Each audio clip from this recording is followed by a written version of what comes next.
Bismillahirrahmanirrahim. Assalamualaikum warahmatullahi wabarakatuh.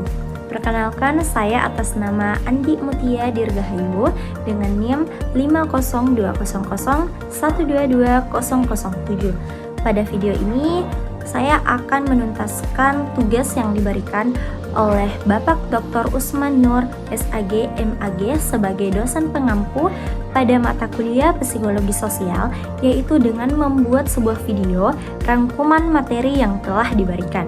Nah, adapun materi yang akan saya jelaskan pada video ini adalah interaksi sosial dan faktor-faktor yang mempengaruhinya. Nah, sebelum saya menjelaskan materi terkait interaksi sosial dan faktor-faktor yang mempengaruhinya, saya akan memperlihatkan video pada saat saya menjelaskan materi saya di ruang kelas mengenai interaksi sosial dan faktor-faktor yang mempengaruhinya, baik itu pada saat saya menjelaskan materi ataupun pada saat saya menjawab pertanyaan-pertanyaan dari teman-teman kelas ataupun forum yang ada di dalam kelas tersebut.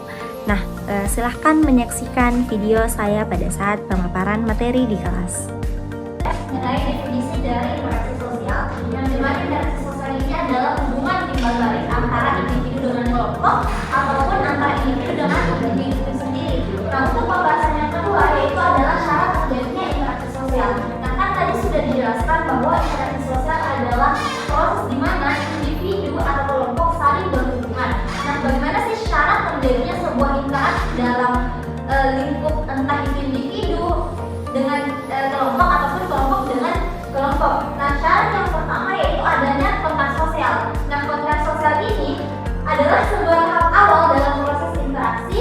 Kontak ini dapat berlangsung dalam dua bentuk, yaitu yang pertama adalah misalnya kita membahas sebuah tema itu melalui chat, melalui email, melalui telepon, itu bisa didefinisikan bahwa kontak yang terjadi adalah kontak secara tidak langsung karena tidak face to face dengan kelompok ataupun individu yang menjadi komunikan ataupun komunikator. Selanjutnya adalah syarat yang kedua adalah komunikasi.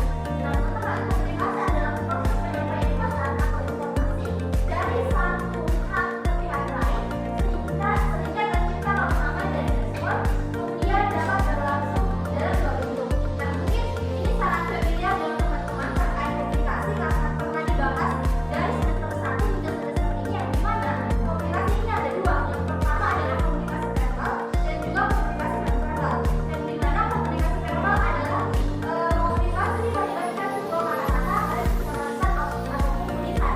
Nah, komunikasi yang saya lakukan adalah komunikasi secara verbal, yang dimana saya langsung menggunakan tulisan ataupun kata-kata. Nah, contoh yang tulisan ini yang saya lakukan pada saat ini adalah sebuah contoh kontak langsung, yang dimana saya langsung menjelaskan kepada teman-teman mengenai materi apa yang telah kami susun.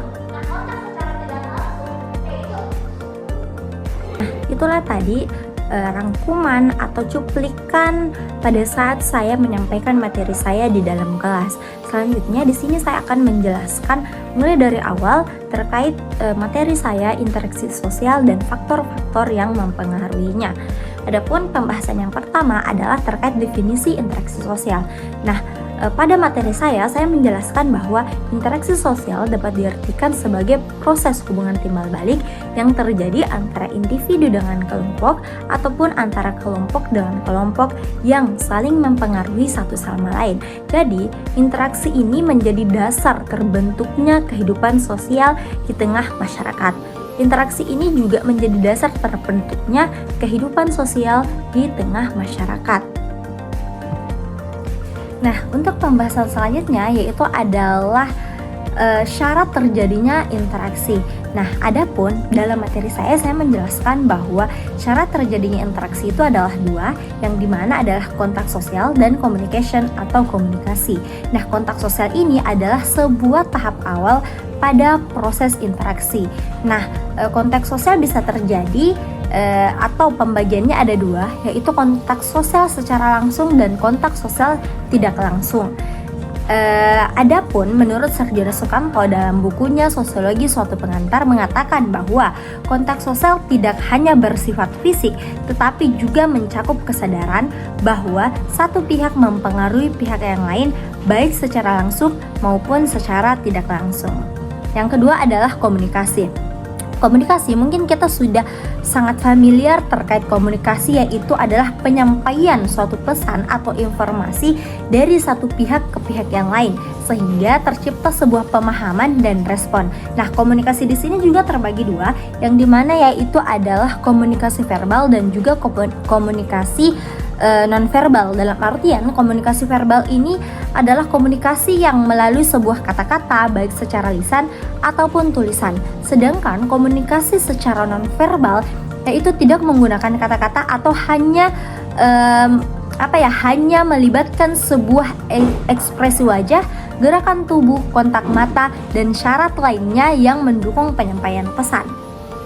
Yang kedua adalah pembahasan selanjutnya adalah bentuk-bentuk interaksi sosial.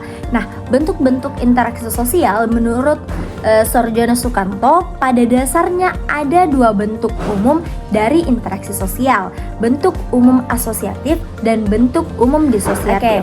Bentuk-bentuk umum atau bentuk-bentuk dari interaksi sosial menurut Sarjana Sukanto mengatakan bahwa pada dasarnya ada dua bentuk umum dari interaksi sosial, yaitu yang pertama bentuk umum asosiatif dan bentuk umum disosiatif.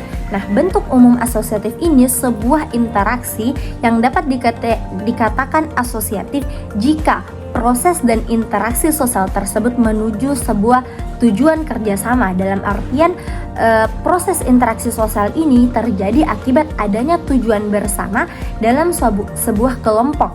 Nah, bentuk umum asosiatif ini juga terdiri dari tiga. Yang pertama adalah kerjasama, yang kedua adalah akomodasi, dan yang ketiga adalah asimilasi. Nah, untuk bentuk interaksi sosial yang kedua yaitu adalah bentuk umum disosiatif, yang dimana interaksi yang dinotifkan sebagai dapat diartikan sebagai suatu perjuangan melawan seseorang atau kelompok orang. Nah, bentuk-bentuk ini juga ada beberapa, ada tiga. Yang pertama adalah persaingan, yang kedua adalah kontroversi, dan yang ketiga adalah pertentangan atau pertikaian. Selanjutnya adalah faktor-faktor yang mendasari interaksi sosial. Nah, adapun faktor-faktor ini yang melatar belakangi proses interaksi didasarkan pada imitasi, sugesti, identifikasi, dan juga simpati. Nah, itulah tadi pembahasan terkait interaksi sosial dan faktor-faktor yang mempengaruhinya. Dengan penjelasan yang tadi, semoga teman-teman dapat memahami terkait interaksi sosial dan juga faktor-faktor yang dapat mempengaruhinya. Mungkin cukup sekian video penjelasan saya terkait materi yang diberikan oleh Bapak Dr. Usman Nur, SAG MAG. Semoga dapat dipahami. Assalamualaikum warahmatullahi wabarakatuh.